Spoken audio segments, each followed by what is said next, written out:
안녕하세요. 신의 염소입니다. 제가 전 방송에서 염소 폐사율을 줄이는 데 효과적인 방법이라는 제목으로 영상을 올렸었는데 여기서 인공 포유에 대한 내용을 소개를 해드렸습니다. 그리고 다음 방송에서 인공 포유 효과 방법 그리고 주의할 점에 대한 내용을 조금 더 자세히 짚어드렸고요.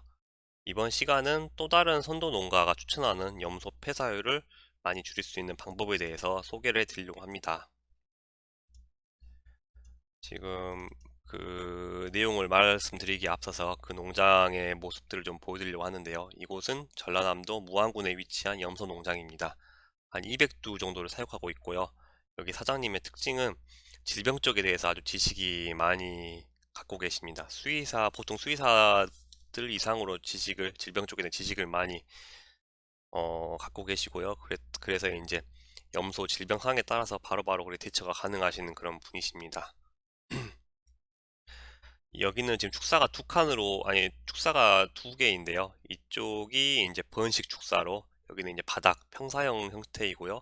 이쪽은 비육 축사로 고상식, 이제 2층에 사용하고 있는 그런 구조입니다. 예, 가운데는 운동장인데, 이 번식사와 비육사가 이제 운동장을 같이 쓰는 그런 구조가 되겠습니다.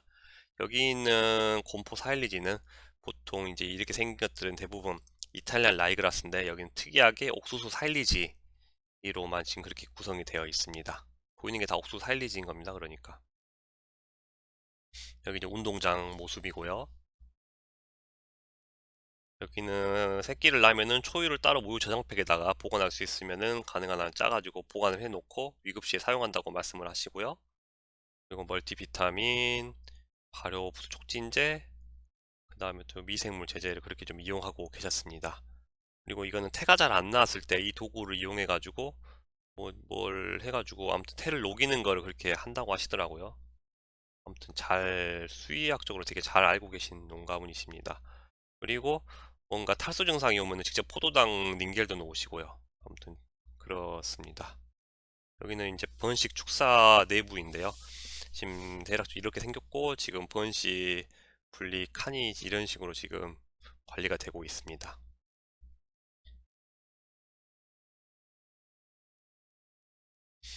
여기는 아까 말씀드린 것 같이 특이하게 옥수수 사일리지를 급여하고 있는데 조사료로 옥수수 사일리지만 급여한다고 합니다.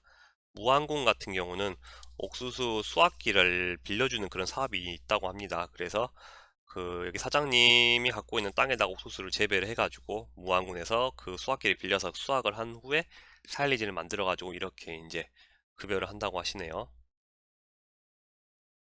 여기는 비옥축사 칸이고요. 이게 지금 단계별로 이런 식으로 지금 칸을 지금 이동을 하고 계신다고 합니다.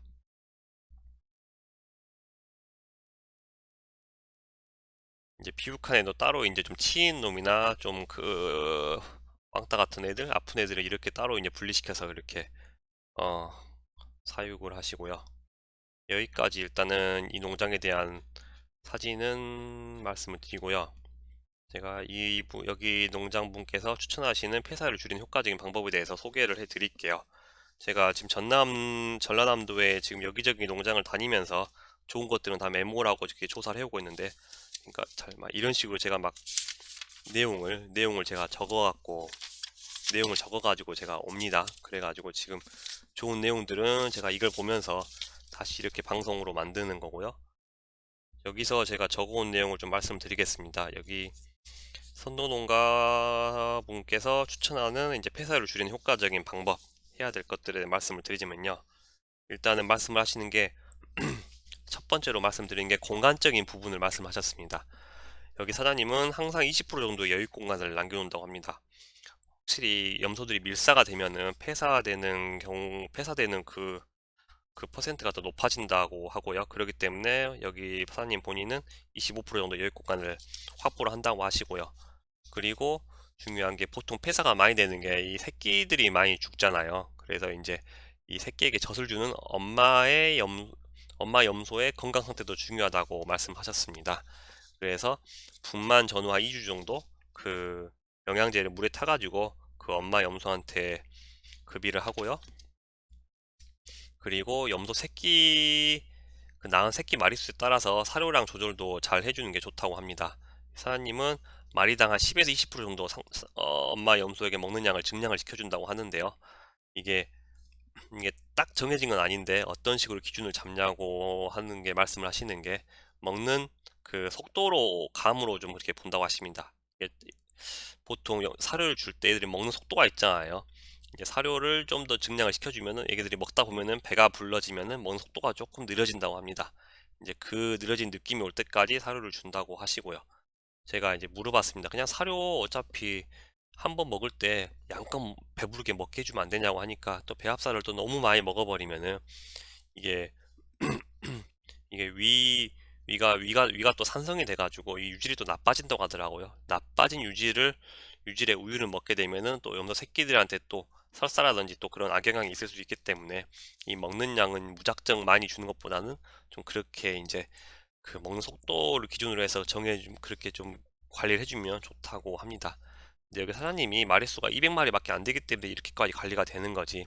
마리수가 많아버리고 하면은 사실 이렇게까지는 관리가 어려울 거라고 생각을 합니다. 그리고 이제 가장 중요한 거 이제 그 해주셨던 게 여기 사장님은 3회 이제 새끼 염소에게 처리를 하는 게 있습니다. 그러니까 3회가 언제냐면요. 막 태어났을 때랑 그다음에 태어나고 한 달 후 그리고 이후 시기에 구충제와 호흡기와 콕슈듬을 그렇게 접종을 한다고 하시네요. 일단 태어났을 때 접종하는 거는 뭐 당연히 태어났기 때문에 약할 때이니까 그때 예방적인 차원에서 구충제, 호흡기, 콕슈듬을 그렇게 접종을 하고요.